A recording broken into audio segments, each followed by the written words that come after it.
around the freaking support of his ass. Talking about a vampire. That's who they are. And that's why they keep making the vampire movies, because they want you watching those vampire movies so you won't see they vampire asses. That's really the dynamics of it. Hate to be the one to tell you that.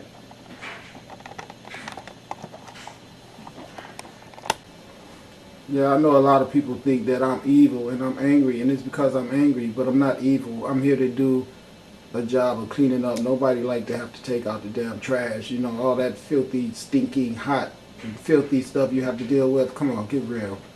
You know, yeah, it's very stressful to know what has happened and see people that you try to get through that overlook it all. And it's so detrimental to the existence of every person on the planet, including the people that perpetuate it. And see, this is the supreme wisdom that's inside of all of us conscious people. We're trying to show everybody that, look, these people are so stupid, they don't understand what they're doing is killing themselves by killing us and the animals and fucking up the water and creating circumstances of despair for the energy people of the planet. The way our consciousness is set up the circumstances of the planet, which means that the more that they make us hate them, the more that these tornadoes are going to be anticipating the damage that's brought to them. And they too stupid to know that. So this is the reason why the earth is destroying them so much, because they took general assistance from us after they've stolen everything for so many years, raped us, polluted us with their drugs, created the circumstances where they can have Medicare and all that shit, and that same white ass doctors take care of them. But we sit here with toothaches and everything, and we don't have nothing. You know, we can't go to school to learn to be dentists because our dumbass people, that all our wealth is given right back to them in West Angeles church. And it goes right, this cycle is why I'm so angry, because it's vicious, and it's because people are ignorant as hell. Also, okay, right. So just a second, brother.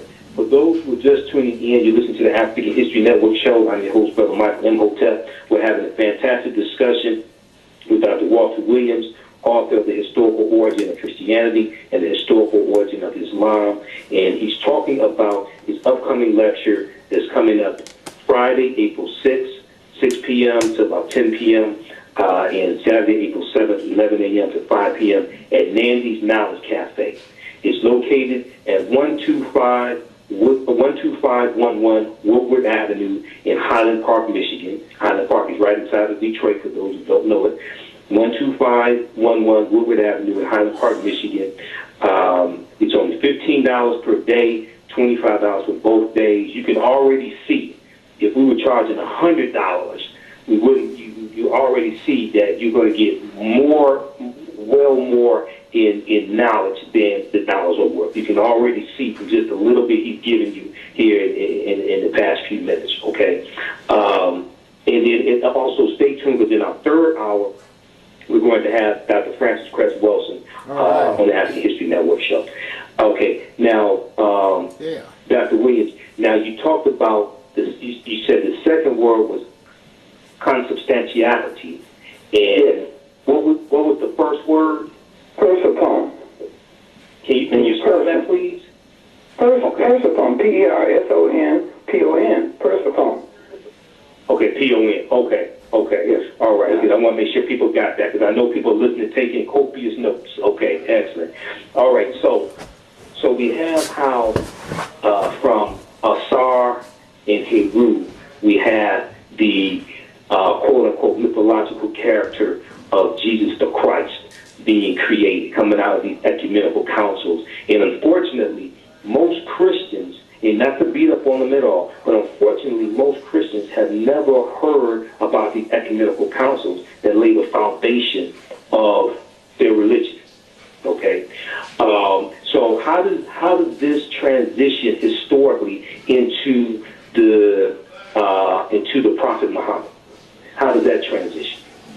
Well, the Prophet Muhammad, that's when you get into Islam, that's a different subject altogether. See, you're talking about Ibn al-Arabi, one that was born in Spain in 1165. Okay, that's a different history altogether. And you're talking about Mohammedanism, which is the first Islamic religion and then you have, and I break it down in my book about when Islam is a religion based upon a book called the Quran. The Quran was not accepted into the Arab world until 1919, and the first meeting in Islam's history was 1926, called by Abdul Aziz Al Saud, the new president of, the new king of Arabia at the time. The British gave him the authority and his kingship in 1924. 2 years later, he called the first meeting in Islam's history in 1926, and that was also the first Hajj ever created. It was 1926. And they had their Hajj over there in Mecca. See, Mecca, they never had a Mecca. The use of the land they call it Mecca, which is in the Hijaz, you see. And if one gets a book called the Shorter Encyclopedia of Islam, very important. This in Shorter Encyclopedia of Islam, you look up Muhammad. They say that this Muhammad, there's no biography for a Muhammad whatsoever, none whatsoever. Then that's on page 309. On page 309 also, they say they have no record or data of Muhammad being in Mecca. So Muhammad has to be born in Mecca in order for the tradition that's stories that's attached to Muhammad to create a real Muhammad, a real human Muhammad. But they're saying in the Shorter Encyclopedia of Islam said they have no record of no historical data of no record of a Muhammad ever being in Mecca. You see, so there's two discrepancies there. You see, so in my book, The Historical Origin of Islam, I'm bringing all those things out, a whole lot more than what we're talking about now. Yeah. Yes, you are, because I'm reading it now, and you do break that down. Okay, now, for the sake of people taking notes here, now that is the shorter, that's it is Shorter, right? Shorter. Correct. Shorter Encyclopedia of Islam. Now they may have a power of getting that because what they have done is they pulled that Shorter Encyclopedia off the market. You may get it at an old bookstore or something like that, that sells encyclopedias, but this is a one-volume book, one-volume encyclopedia, so it may not be that hard to get, but you got to go to an old bookstore, kind of maybe go on the internet and see if you can find it at Yahoo or whatever the case might be. But it's a Shorter Encyclopedia of Islam.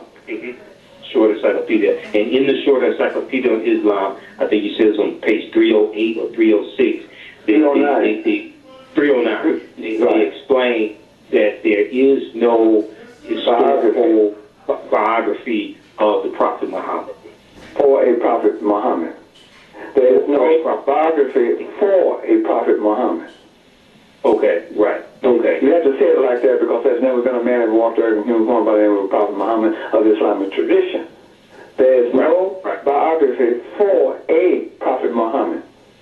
And then it goes right on page, right under that. On page 309 also, they said there's no data for a Muhammad living in Mecca. Right. And then you go into now let's go back. Now that's they're dealing there in traditional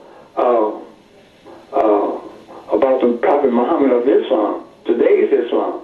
They are dealing there in tradition, but they're telling the truth that about this Muhammad that they're talking about in traditional Islam today. They say there has no biography for that Muhammad. Secondly, they say that they have no historical data of this Muhammad living in Mecca. Okay? Now, they're telling you two truths there. You see? Now, then you go into human history a little further, and then you go and you realize that on Islam 2, which is what is being used and practiced by the Muslims today, Islam 2, they're not practicing and using Islam 1, which is Mohammedanism. Okay?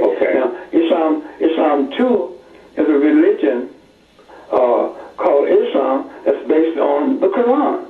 Now, who created the Quran was the AIU, Alliance Israelite Universal of Paris, France. Jews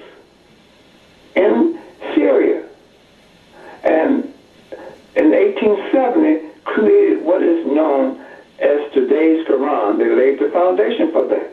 Inside of today's Quran, you have two bodies of literature. You have the Pentateuch and Psalms, and then you have the four Christian Gospels. The Pentateuch and Psalms, that's Jewish writings. The four Gospels are Christian writings. So you have that sitting inside of your Quran today. Now, they started... And see, this is the total truth. And that's the reason why you hear Jesus popping up all the time. And the teachers of that. But see, the thing that gets me more involved with anything is the fact of us black people having to eradicate all the things that's keeping us separated. You understand? That's the reason why the universe is saying we're getting rid of Islam as well as Christianity. But my thing is you got to start somewhere. And at least Islam was smart enough to see the need to unite and rebuild a nation of people. That's what I wanted to point out to everyone. Creating that Quran for the Arab world or the Mohammedan world, because the Mohammedan world in 1870 did not have any literature, but for the religion called Judaism, they had religious literature. You see, they had the Sefer HaTorah. You see, and then the Christians had the New Testament. You see, and so forth and so on. But the Mohammedan world had no literature whatsoever. So the AIU, Alliance Israelite Universal of Paris, France, sent these Jewish writers into Syria. In fact, they set up a school over there. The AIU did, and they collaborated with Christian writers and scholars to create what is known as the Quran that is being used today. And it took them 49 years before it was accepted by the Arab world. See, and it was how long? You say 49 years. Okay. 49 years, from 1870 to 1919, the year after World War I was ended. See, World War I started in 1914 and ended in 1918. So the year after. And you know, ironic as that might sound, let me point something out to you guys, because I've been following a lot of this Holocaust stuff, because I find it intriguing that the same circumstances that led up to World War I and World War II is happening right now. And before all of our eyes, and we're so stupid, we're going to sit around with our big-ass rims and the coochie in the back seat. All this shit that they done used to blind us, all right, is happening right before our eyes right now. Now, when that war ended in 1918, World War I, that's when a lot of Russian Jews had occupied a lot of land in what was known as Prussia then, which was Germany's soil. When Adolf Hitler rose into power, like I keep telling you guys, these people had already set up a system where there was emergence of white and black people, just like we know as Mexicans today. They had them all over Europe, because the white man won't tell you that he did not build them cities. He did not build Rome. He did not build Greece. It was a combined effort with the knowledge of the black Masons, who were the original Masons. They were known as Egyptians and Moroccans and all kind of other African nationals who got tired of having to interact with the ungodly customs of these European people. And they wanted nothing to do with them. They like, come on, we'll build you your own city. What went wrong is that black people left Africa who wanted to live the lifestyle of those white people. And so once these cities got erected, you had black people, I should say melanated people, who didn't want to live under the divine instructions. They went all over the world merging with these European and created the Semitic race that was all murdered all over Europe during Nazi Germany, World War II, that started up. Because that government decided that they were going to murder all those non-white people, all the Semites,